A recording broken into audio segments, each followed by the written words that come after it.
Hi friends, आज हम बात करेंगे स्टॉक मार्केट का क्रैश होना और ऐसी सिचुएशंस में आपको क्या करना चाहिए। देखिए, सबसे पहले आपको समझना होगा कि स्टॉक मार्केट का क्रैश होना ये पहली बार नहीं है। यानी कि आज 23 अक्टूबर है 2023, पर ऐसा जरूरी नहीं है कि स्टॉक मार्केट सिर्फ आज के दिन ही गिरा है। ये स्टॉक मार्केट हिस्ट्री में भी काफी बार गिर चुका है, जैसे कि कोविड के टाइम पर भी स्टॉक मार्केट गिरे थे दुनिया भर के। इसके साथ साथ 2008 के टाइम पर भी स्टॉक मार्केट क्रैश हुआ था और 1990s में भी स्टॉक मार्केट क्रैश हुआ था। तो स्टॉक मार्केट क्रैश होना एक नॉर्मल बात है। कोई भी वॉर सिचुएशंस हो, कोई भी एक्सटर्नल रीजंस हो जिनकी वजह से अगर स्टॉक मार्केट क्रैश होता है तो आपको घबराने की बात नहीं है, ठीक है। अगर रीजन एक्सटर्नल है और वो रीजन किसी कंपनी के अंदर नहीं है जिसमें आपने इन्वेस्ट किया है, तो आपको इसमें घबराने की बात नहीं है। आज हम सीखेंगे कि स्टॉक मार्केट क्रैश होता है तो ऐसे टाइम पर हमें किन बातों का ध्यान देना चाहिए। और सबसे इम्पोर्टेंट, मैं इस वीडियो में आपको 3 बातें बताऊंगा जो आपको ध्यान देनी चाहिए। बस आपको ये उससे पहले पता होना चाहिए कि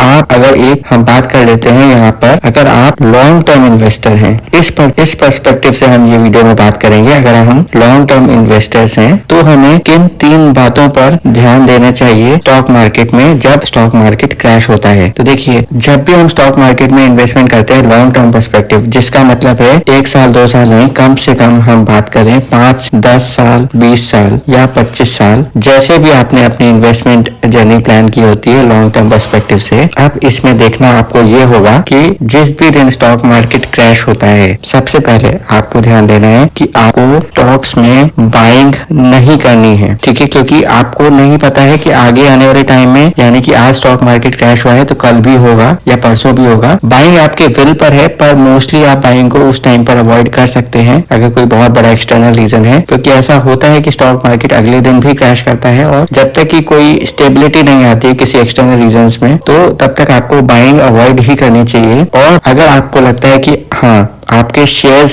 जो हैं वो जो है काफी ज्यादा क्रैश हो चुके हैं लेकिन वो फंडामेंटली स्ट्रॉन्ग शेयर्स हैं, तब ऐसे केसेस में अगर आपके पास फंड है तो आप बाइंग कर सकते हैं। दूसरी बात जो आपको ध्यान देनी है कि आपको ऐसे केसेस में सेलिंग, यानी कि अपने जो शेयर्स आपने लॉन्ग टर्म इन्वेस्टमेंट के पर्सपेक्टिव से खरीदे थे उनकी भी सेलिंग नहीं करनी है। क्योंकि हो सकता है कि स्टॉक काफी ज्यादा क्रैश हो चुके हैं तो अब आपका पोर्टफोलियो का रिटर्न काफी ज्यादा डाउन हो जाए और आप घबरा जाए कि इससे अच्छा है कि हम इसको अभी एग्जिट करके आके खरीद लेंगे लोअर प्राइस पर। तो ऐसा भी नहीं करना है, क्योंकि आपको नहीं पता है कि स्टॉक मार्केट, यानी कि जो आपने पर्सपेक्टिव से जिस भी स्टॉक में आपने किसी प्राइस पर खरीदा है, कि वो उससे नीचे नहीं जाएगा। हो सकता है कि वो उससे भी नीचे जाए और फिर भी आपको रिग्रेट ही हो कि अब इससे और नीचे जाता तो आप बाइंग कर सकते थे। तो आपको पैनिक बाइंग या पैनिक सेलिंग नहीं करनी है। सिर्फ ये देखते हुए कि स्टॉक मार्केट क्रैश हो गया है, इन दोनों कंडीशंस को आपको अवॉइड करना है। तो ये हो गया हमारा पहला पॉइंट कि हमें स्टॉक मार्केट में ये दोनों एक्शंस जब स्टॉक मार्केट क्रैश होता है तब नहीं करने हैं। दूसरा पॉइंट हम बात कर लेते हैं, जिस दिन स्टॉक मार्केट क्रैश होता है तो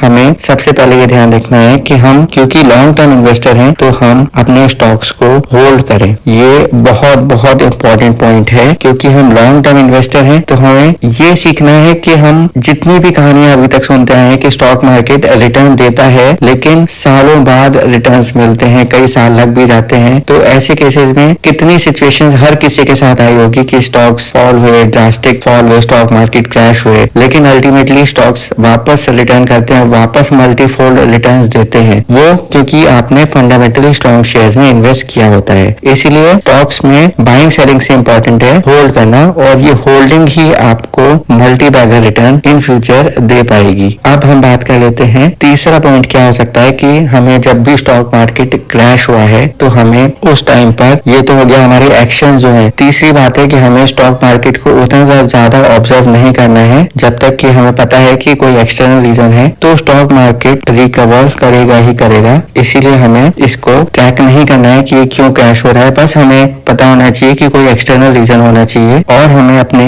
इमोशंस को कंट्रोल में रखना है। ये भी बहुत इंपॉर्टेंट पॉइंट है कि अगर हम अपने इमोशंस को कंट्रोल नहीं करते हैं तो हम स्टॉक्स में काफी ज्यादा लॉस में आ सकते हैं कि हम स्टॉक्स की सेलिंग या बाइंग कर दें और हम अपने लॉन्ग टर्म इन्वेस्टमेंट जर्नी को एक ट्रेडिंग जर्नी में कन्वर्ट कर दें। तो ऐसा बिल्कुल भी नहीं करना है। स्टॉक मार्केट में अगर आप आए हैं, लॉन्ग टर्म पर्सपेक्टिव से आए हैं, तो आपके हमेशा हमेशा दो एम होने चाहिए। पहला है कि आपको एक मल्टी फोल्ड रिटर्न कमाना है, मल्टी फोल्ड रिटर्न्स, जो कि स्टॉक मार्केट में ही पॉसिबल है। यानी कि आपको कोई ऐसे रिटर्न नहीं कमाना है जो एफडी से 5 या 10% तक मिल जाए, या आपको किसी प्रॉपर्टी वाले इन्वेस्टमेंट से कि डबल हो गई प्रॉपर्टी के दाम, या 3 गुना या 4 गुना या 5 गुना हो गए। आपको रिटर्न्स कमाने हैं कि आपने इतने लंबे समय तक स्टॉक्स को खरीदा है कि आपके 1000% या 2000% रिटर्न्स स्टॉक मार्केट में किसी अच्छे स्टॉक्स में इतने मिल चुके हैं। इसका आपका टारगेट होना चाहिए। और दूसरी बात है, जब भी आपने लॉन्ग टर्म इन्वेस्टमेंट किया है तो आपके छोटे मोटे प्रॉफिट्स पर ध्यान नहीं देना है। आपको ध्यान देना है कि आपकी लाइफस्टाइल चेंज हो जाए, इतने अच्छे रिटर्न्स आपको मिल जाएं, यानी कि वो रिटर्न जिससे आपकी कंप्लीट लाइफस्टाइल चेंज हो जाए और आपको पैसे के लिए ना सोचना पड़े। और तीसरी बात आपको जो ध्यान देनी है कि आप फाइनेंशियल इंडिपेंडेंस यानी कि फाइनेंशियल फ्रीडम की तरफ आगे बढ़ पाए। तो ये 3 बातें आपको इसके लिए ध्यान देनी है कि स्टॉक मार्केट जब भी क्रैश हो रहा है तो आपको लॉन्ग टर्म पर्सपेक्टिव से मल्टीफोल्ड रिटर्न्स की तरफ आपका एम होना चाहिए। आपके जो रिटर्न्स हो वो आपकी लाइफस्टाइल को चेंज कर पाए और आप एक फाइनेंशियल फ्रीडम की तरफ बढ़ पाए। तो उम्मीद करता हूँ कि आपको ये वीडियो पसंद आया होगा। तो प्लीज इसको लाइक करिएगा और चैनल को प्लीज सब्सक्राइब करिएगा। मिलते हैं आपसे नेक्स्ट वीडियो में, तब तक के लिए बाय बाय।